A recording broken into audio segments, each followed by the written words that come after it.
simply known as Anthony and Isabella.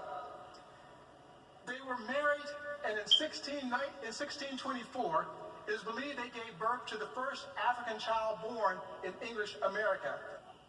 Tomorrow, the bells of the Netherlands Carillon in Arlington, Virginia will ring 4 times, once for each century since the landing.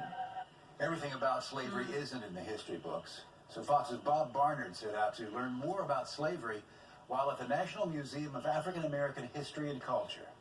In the history of slavery in America, something that happened 400 years ago this week looms large.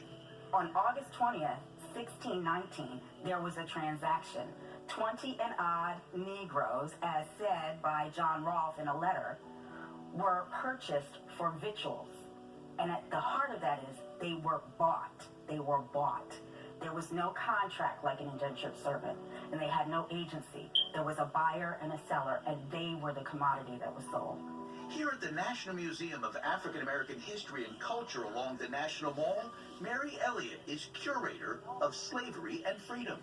In fact, this is about slavery and freedom, not slavery to freedom. It's a story about people.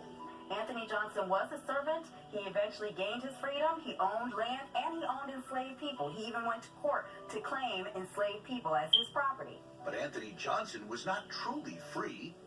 Posthumously, after he dies, after he bequeaths land to his children, the court said this black man could not bequeath land to his children because he's black and he's an alien and he's not in a position to have that right. The stories throughout this entire floor of the museum are also told with priceless artifacts. It's an original stock certificate from the Royal African Company. Why does that matter? Slavery was a business, and people were invested in that business. The Royal African Company had a monopoly on providing the enslaved human capital to the English colonies. So we're really honored to be able to tell this story with an original document for people to understand how much of a business this was. A business that it would do well for each one of us to understand. Choices were made in 1619.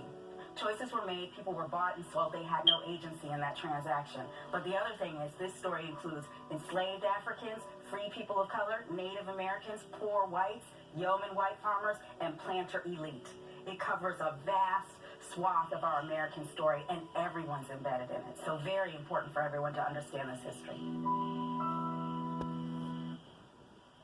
The world's major powers are having a meeting of the minds